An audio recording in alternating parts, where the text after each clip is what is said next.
बारामती लोकसभेसाठी कालच मतदान पार पडलंय आणि बारामती हातातनं निसटून जाण्याची भीती पवारांना असल्याचं ट्विट शिवसेनेचे नेते संजय निरुपम यांनी केलंय। त्यामुळे त्यांनी विलीनीकरणाचं सूतोवाच केल्याचं संजय निरुपम म्हणतात। तसंच काँग्रेसने सुद्धा यापूर्वी हा प्रस्ताव अनेकदा दिलेला आहे, मात्र यामध्ये अनेक गोष्टींचा तिढा होता असं संजय निरुपम म्हणतात। संजय निरुपमांनी शरद पवारांच्या वक्तव्यावर केलेलं ट्विट नेमकं काय आहे ते आपण पाहतोय। शरद पवार यांचा पक्ष काँग्रेसमध्ये विलीन करण्याचा ते विचार करतात। काँग्रेसनेही यापूर्वी अनेकदा हा प्रस्ताव दिलेला आहे, पण यामध्ये तिढा होता तो सुप्रिया सुळेंचा। प्रदेश काँग्रेसची धुरा सुप्रिया सुळेंकडे द्यावी अशी मागणी होती राष्ट्रवादीकडनं, पण काँग्रेसने हा प्रस्ताव नाकारला, झिडकारून लावला। आता परिस्थिती बदलली आहे, त्यांचा पक्ष म्हणजे राष्ट्रवादी हा पक्ष विखुरल्याचं संजय निरुपम म्हणतात।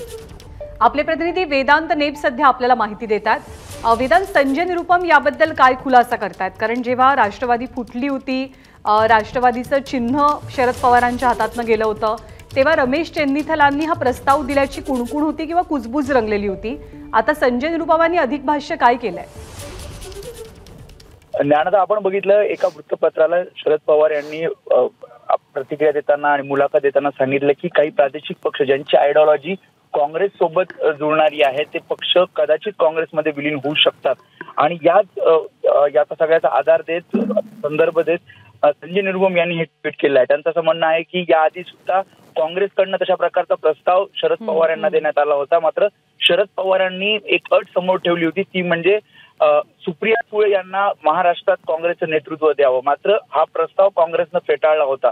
आणि जेव्हा बारामतीचं आता इलेक्शन होतंय, बारामतीचं मतदान झालेलं आहे आणि कुठेतरी हार दिसतीये, म्हणूनच अशा प्रकारची प्रतिक्रिया शरद पवार यांनी दिली, असं संजय निरुपम यांनी आपल्या ट्विटमधनं म्हटलेलं आहे।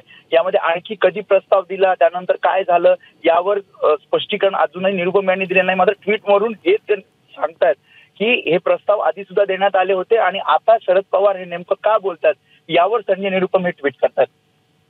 धन्यवाद वेदांत या सगळ्या माहितीबद्दल। तर संजय निरुपम यांचं ट्विट चर्चेमध्ये शरद पवारांनी इंडियन एक्सप्रेसला दिलेल्या मुलाखतीत अनेक स्थानिक पक्ष किंवा अनेक प्रादेशिक पक्ष 2024च्या निवडणुकीनंतर काँग्रेसमध्ये विलीन होतील असं भाष्य केलं किंवा भाकीत केलं। त्यावर आता संजय निरुपमांचं हे ट्विट समोर आलंय। एबीपी माझा, उघडा डोळे बघा नीट।